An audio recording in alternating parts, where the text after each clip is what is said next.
예, 오늘 우리에게 주시는 말씀은 창세기 19장 12절에서 22절 말씀입니다. 그 사람들이 롯에게 이르되 이 외에 내게 속한 자가 또 있느냐? 내 사이나 자녀나 성중에 내게 속한 자들을 다 성 밖으로 이끌어내라. 그들에 대한 부르짖음이 여호와 앞에 크므로 여호와께서 이곳을 멸하시려고 우리를 보내셨나니 우리가 멸하리라. 롯이 나가서 그 딸들과 결혼할 사위들에게 말하여 이르기를 여호와께서 이 성을 멸하실 터이니 너희는 일어나 이곳에서 떠나라 하되 그의 사위들은 농담으로 여겼더라. 동틀 때에 천사가 롯을 재촉하여 이르되 일어나 여기 있는 내 아내와 두 딸을 이끌어내라. 이 성의 재앙 중에 함께 멸망할까 하노라. 그러나 롯이 지체함에 그 사람들이 롯의 손과 그 아내의 손과 두 딸의 손을 잡아 인도하여 성 밖으로 두니 여호와께서 그에게 자비를 더하심이었더라. 그 사람들이 그들을 밖으로 이끌어낸 후에 이르되 도망하여 생명을 보존하라. 돌아보거나 들에 머물지 말고 산으로 도망하여 멸망함을 면하라. 롯이 그들에게 이르되 내 주여 그리하옵소서.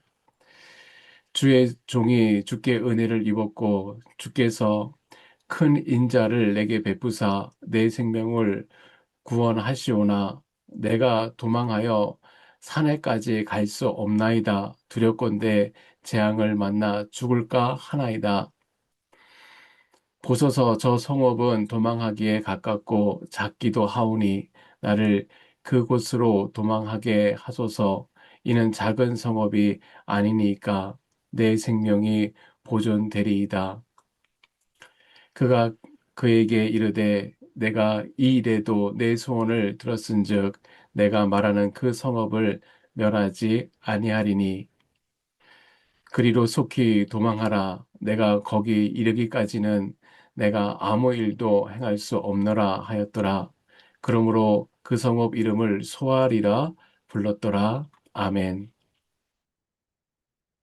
서로 손을 잡는다는 것은 누군가가 먼저 손을 내밀어야 합니다. 오늘 본문에서 먼저 손을 내미신 분은 하나님이셨습니다.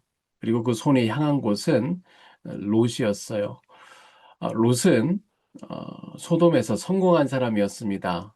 사람들은 롯을 향하여 자수성가한 이민자의 표본이라고 불렀을 것이에요. 뜬행이 이방인이 소돔의 성문에 앉았다는 것, 남들이 우러러보는 재판관의 자리에 올라 그 도시의 부와 권력을 손에 쥐었다는 뜻입니다. 그렇다면 롯은 괜찮은 인생을 사는 걸까요? 세상의 눈으로 보면 그는 더 이상 아쉬울 것이 없는 사람이었습니다. 그러나 성경은 그 성공한 사람의 내면을 다르게 기록합니다. 베드로는 훗날 그를 의로운 롯이라 불렀습니다. 그러나 거기에 멈추지 않고 이렇게 덧붙입니다. 베드로 후서 2장 8절에 날마다 불법한 행실을 보고 들음으로 그 의로운 심령이 상하였더라. 성문에 앉아 도시를 다스리는 동안 영혼은 조금씩 죽어가고 있었습니다.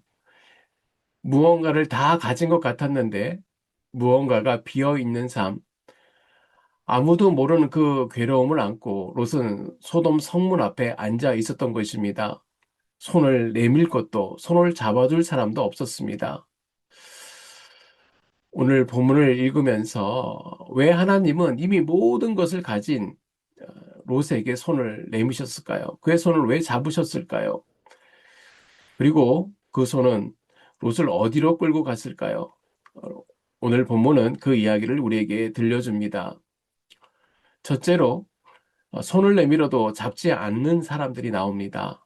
소돔을 멸하려 가장 먼저 던진 질문은 어, 이렇습니다. 이 성에 내게 속한 자가 또 있느냐? 천사들은 도시를 무너뜨리기 전에 단 한 사람이라도 더 건져내고 싶으신 하나님의 마음을 전달하고 있습니다. 그 말을 들은 롯은 밤중에 뛰어나갔습니다. 딸과 정혼한 사위들을 찾아가 외쳤어요. 지금 당장 일어나야 하네. 하나님께서 이 성을 심판하실 것이네. 생사가 걸린 외침이었습니다. 이보다 더 진지할 수 없는 순간이었죠. 그러나 그의 사이들은 농담으로 여겼다라고 기록합니다. 농담으로 여겼다라는 히브리어는 웃음소리처럼 들렸다라는 원문의 뜻이 있습니다. 진지하게 받아들이기를 거부했다는 것이죠. 그런데 이 단어가 놀라운 이유가 있는데요. 하나님이 소돔에 천사를 보내신 이유가 무엇입니까? 바로 앞절 13절을 보십시오. 이 성에 억눌리고 짓밟힌 약자들의 울부짖음이 하늘에 닿았기 때문이다. 소돔의 죄는 고통받는 자들이 울어도 그 울음을 웃음으로 흘려보내는 것이었어요. 들어도 못 들은 척하고 알아도 모른 척하는 것이었기 때문입니다. 그런데 지금 사이들이 그 소돔과 똑같이 하고 있습니다. 롯의 절박한 외침을 웃음으로 흘려보내고 있어요. 그 울음을 웃음으로 받는 것입니다. 사위들의 거절은 그들의 개인의 비극으로 끝나지 않았습니다. 창세기 18장에 아브라함 하나님께 이렇게 간구했죠. 의인 10명만 있어도 이성을 멸하지 말아주소서. 롯이 아마 그의 직계 가족과 사위 넷까지 더했으면 어쩌면 그 숫자를 채울 수도 있을지도 모릅니다. 그러나 채우지 못했어요. 사위들의 내뱉은 그 가벼운 웃음 한 번이 도시 전체를 살릴 수 있던 마지막 기회를 놓친 것입니다. 오늘날 우리도 복음을 농담으로 여기는 사람이 주위에 있습니다. 그래서 예수님께서 말씀하실 때에 이런 말씀을 자주 하셨어요. 들을 귀 있는 자는 들을지어다. 귀가 없는 사람은 없죠. 그러나 예수님은 굳이 들을 귀라고 말씀하셨어요. 귀는 있어도 들리지 않는 상태가 있다는 것입니다. 로마서 10장 17절에 믿음은 들음에서 나며 들음은 그리스도의 말씀으로 말미암느니라 라고 하셨습니다. 믿음은 우리의 결심에서 시작되는 것이 아니라 듣는 것에서부터 시작됩니다. 세상의 수많은 소리들로 가득 찬 이 시대에 하루를 시작할 때 하나님의 말씀으로 시작하는 것은 참 귀한 일이라 생각됩니다. 둘째로 지체하는 손을 먼저 잡아 이끄신 분은 하나님이셨습니다. 천사들은 롯을 향해 어서 일어나 가족들을 데리고 나가라며 다급하게 재촉합니다. 그러나 성경은 롯의 반응을 기록하고 있는데요. 그러나 롯이 지체함에 이 단어의 원어적 의미는 완전히 발이 꽁꽁 묶여서 꼼짝 못하는 상태를 의미합니다. 어, 지체한다는 의미를 넘어서 무언가 발에 꽁꽁 묶여 있다는 것입니다. 무엇이 롯의 발을 그렇게 무겁게 만들었을까요? 아마 그것은 소돔에서 오랜 세월 동안 일궈온 재산이었을 것입니다. 성문 옆에 세워둔 화려한 집이었을지도 있고요. 롯을 안주하게 만드는 편안함과 풍요로움이 있었을 것이에요. 롯은 머리로는 이 성을 나가야 한다는 것을 알고 있었어요. 하지만 마음은 소돔이 주는 안락함에 발목이 잡혀 있었습니다. 그때 망설이는 롯을 향해 천사들은 손을 잡아 성 밖으로 인도합니다. 여기서 잡는다는 그 뜻은 아주 강한 힘으로 낚아채듯 붙잡는 것을 뜻해요. 그가 끝내 머뭇거리자 손을 낚아채서 하나님이 먼저 잡아 이끄신 것입니다. 성경은 그 긴박한 행동 뒤에 놀라운 해석을 붙여요. 여호와께서 그에게 자비를 더하심이라. 그러니까 롯이 스스로 결단해서 빠져나오지 못하니까 하나님의 자비가 그의 연약함보다 컸기 때문에 그를 잡아 이끈 것입니다. 천사들이 롯을 성 밖에 데려 놓았을 때에 여기 놓다라는 우리말 성경은 그것을 그냥 두었더라라고 번역하는데요. 히브리어 원문을 보면 이 단어가 쉬다, 안식하다는 뜻이 있습니다. 천사들이 롯을 성 밖으로 내려놓았다라고 쓰지 않고 롯을 쉬게 했다라는 뜻입니다. 이 같은 단어가 노아의 방주 사건에도 나오는데요. 방주가 아라산에 머물렀다라고 할 때입니다. 방주를 생각해 보십시오. 40일 낮 40일 밤을 폭풍에서 흔들렸습니다. 언제 끝날지, 어디로 갈지, 땅이 나타나야 하기는 할지. 그 긴 불안 끝에 방주가 산 위에 내려앉았을 때 성경은 그것을 안식이라는 단어로 표현합니다. 흔들림이 끝나고 마침내 머문 것입니다. 롯이 소돔에서 얼마나 흔들렸겠습니까? 성문에 앉아 성공한 사람처럼 보였지만 안으로는 날마다 상해가고 있었어요. 쉬고 싶어도 쉴 수 없었고 내려놓고 싶어도 내려놓을 수 없었습니다. 그런데 하나님이 롯의 손을 이끌어 성 밖으로 놓았을 때에 그는 비로소 쉬게 되었어요. 오히려 모든 것을 잊고 성 밖으로 끌려 나온 그 자리에서 비로소 참된 안식을 얻었습니다. 아구스티누스는 우리의 마음이 주님 안에서 안식을 얻기까지는 결코 쉬지 못하나이다 라고 했습니다. 우리가 그토록 붙들고 놓지 못하는 것들, 나의 재산과 명예와 안락한 생활, 직장, 그것들이 우리를 쉬게 해줄 것 같지만 소돔이 롯을 쉬게 하지 못했듯이 실제로 그렇게 하지는 못합니다. 하나님이 손을 잡는다는 것이 이것입니다. 단순히 위험한 곳에서 안전한 곳으로 옮겨주는 것을 넘어서 오래 흔들리던 내 영혼을 마침내 쉬게 해주시는 것입니다. 셋째로, 어, 소돔에서 도망친 롯 어디로 가야 합니까? 천사들의 손에 이끌려서 성 밖으로 나온 롯에게 다시 엄중한 명령이 떨어져요. 산으로 도망하여 멸망함을 면하라. 뒤를 돌아보거나 들에 머물지 말고 오직 저 산으로 가라. 소돔을 떠나라. 그리고 산으로 가라. 이 명령은 명확했습니다. 그런데 롯은 또다시 멈췄습니다. 그리고 하나님과 협상을 시작해요. 내 주여 그리 마옵소서 저 산까지는 너무 멀어서 갈 수 없습니다. 재앙을 만나 죽을까 두렵사오니 저기 보이는 작은 성읍으로 가게 해 주십시오. 소돔에서 도망치기는 했습니다. 그러나 하나님이 가리키는 산으로 가지 않았어요. 소돔보다 작고 산보다 가까운 소아를 골랐어요.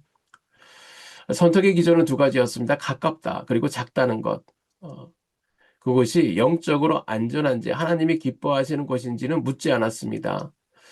바로 여기서 오늘 말씀의 핵심이 나옵니다. 소돔을 떠나는 것으로 충분합니까? 아닙니다. 어디로 가느냐가 문제입니다. 17세기 청교도 신학자 존 오웬은 죄의 죽음에서 이렇게 경고했습니다. 죄를 죽이라. 그렇지 않으면 죄가 너를 죽일 것이다. 그러나 그는 한 가지를 더 붙이는데요. 죄에서 도망치는 것으로 부족하지 않다는 것이에요. 인간의 힘으로 죄를 피하는 것은 또 다른 자기 의를 만들 뿐이라는 것이에요. 죄에서 도망치되 반드시 그리스도께로 도망쳐야 한다는 것입니다. 탕자의 비유가 이것을 잘 보여줍니다. 탕자는 돼지 우리 안에서 정신을 차렸을 때에 단순히 돼지 우리에서 도망친 것이 아니었습니다. 아버지를 향해 달려갔습니다.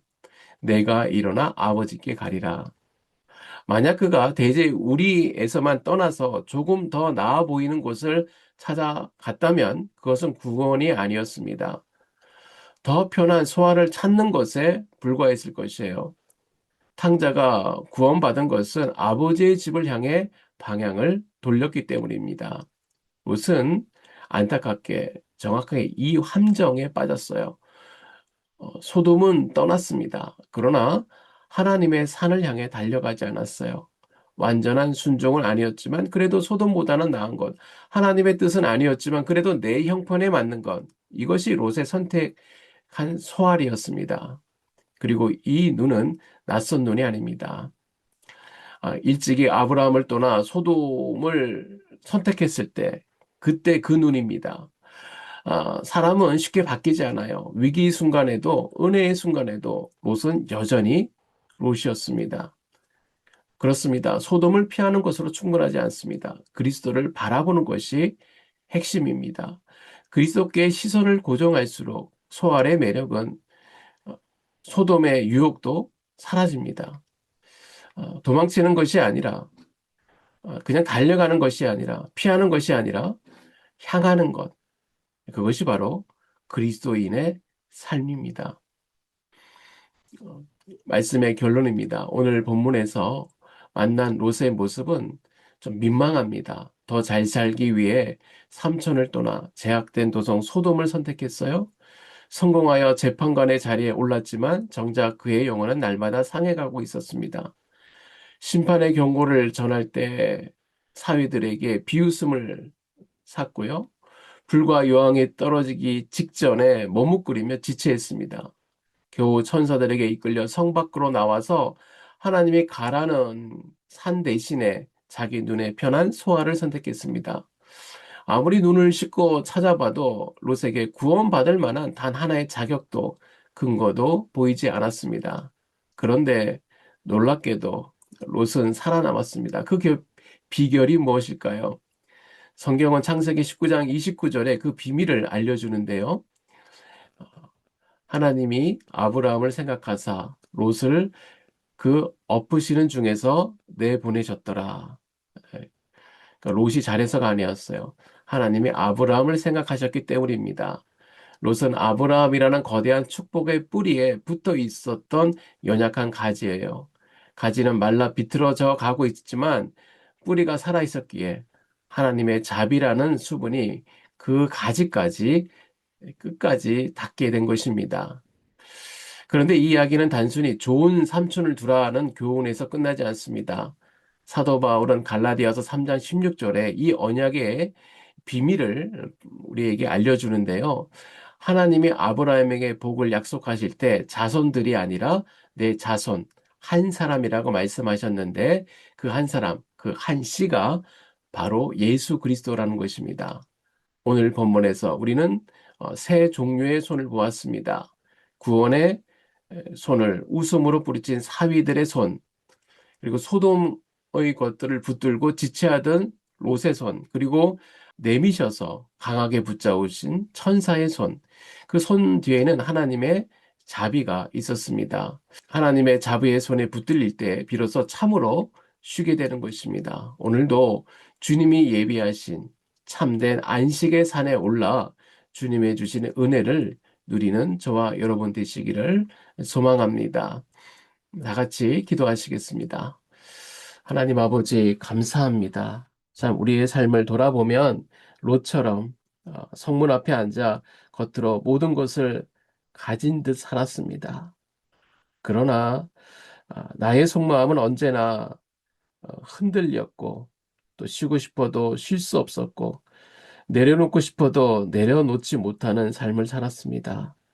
그런데 주님께서 불쌍히 여겨주셔서 먼저 손을 내미셨습니다. 내가 자격이 있어서가 아니라 주님의 자비가 더 크셨음을 고백합니다. 주님, 오늘도 주님의 손을 잡고 가기 원합니다. 내가 지체할 때도 주님의 말씀을 신뢰하지 못하고 협상할 때도 뒤를 돌아보고 낭망할 때도 주님의 손이 나와 함께함을 믿습니다. 그 손을 바라보게 하여 주시옵시고 어떤 광야 같은 인생도 낯선 길도 주님의 손을 붙잡고 살아가는 오늘 하루가 되게 하여 주시옵소서. 온전히 주님을 바라보며 예수님의 이름으로 기도드립니다. 아멘.